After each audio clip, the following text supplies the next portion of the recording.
Hi y'all, welcome back to Sentro School. Today we'll be learning how to do a longtail cast-on the Sentro. The longtail cast-on is a very popular and common cast-on method in hand knitting, and it's actually pretty easy to do on the Sentro. It's a permanent cast-on, which means you would not start your project with waste yarn to then remove it later and bind off those leftover live stitches in some way. It's a permanent cast-on, so you would start with your main project yarn. Another thing to note about this cast-on method, or really any permanent cast-on method, is that it will need to be tightened once you take your project off the machine, because the needles are stretching the fabric as you knit.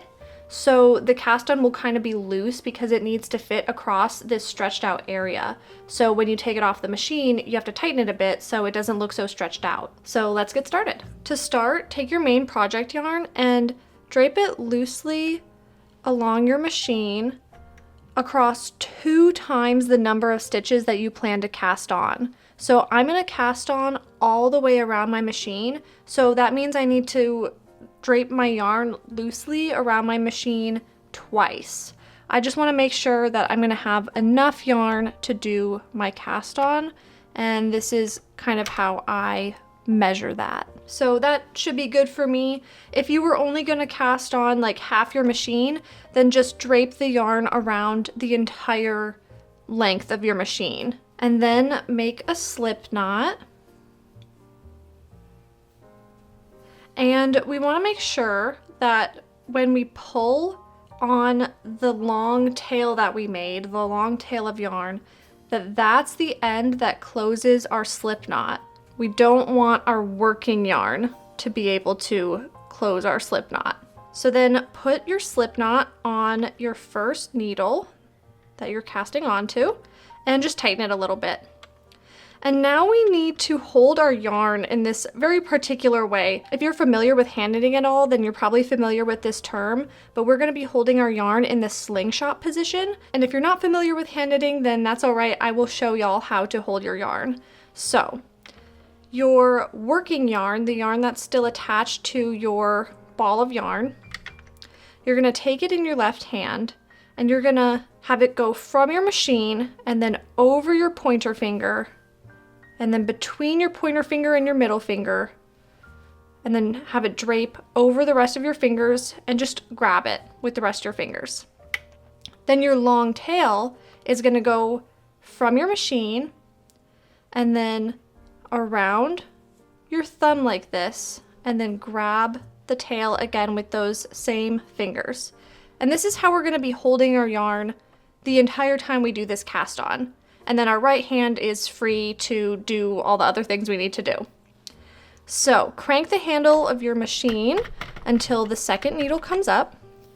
Then take your right hand, you're going to take your right pointer finger and put it under this front strand of yarn that's going around your thumb.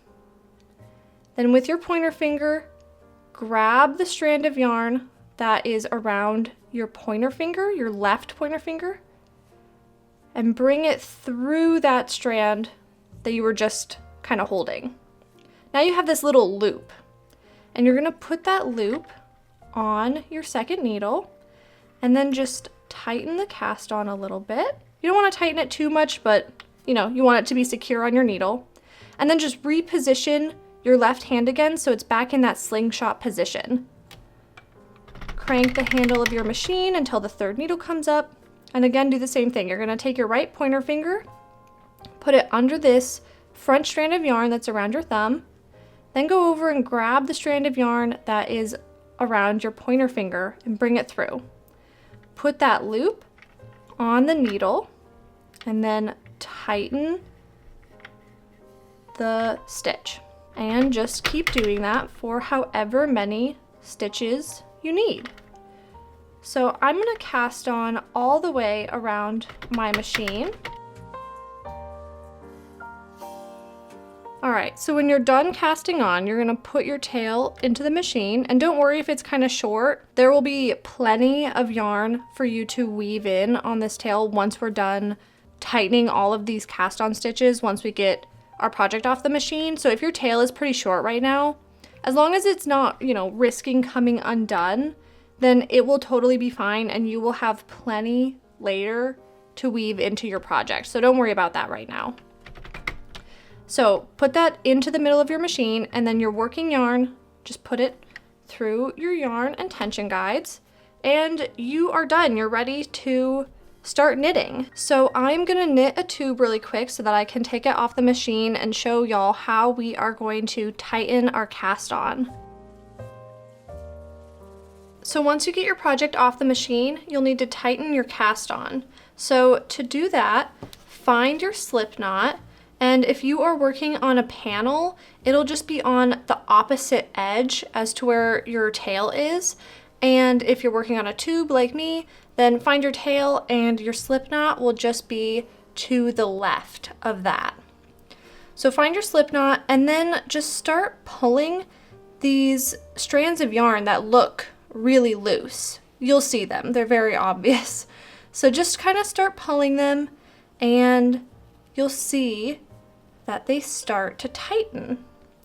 You don't want to tighten them too much because then your cast on won't have really any stretch to it. But we want to tighten them a bit so that they, look a bit cleaner and nicer. And do your best to get them kind of even.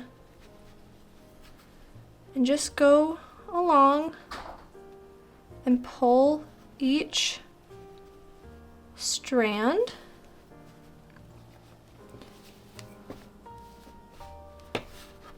along the bottom of your project. And we'll just keep doing this until we get to the end. Okay, we are coming to the end here.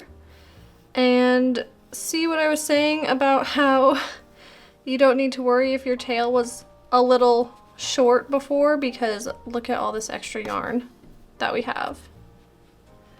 Okay, so now I'm just gonna pull on the tail to finish tightening up my cast on.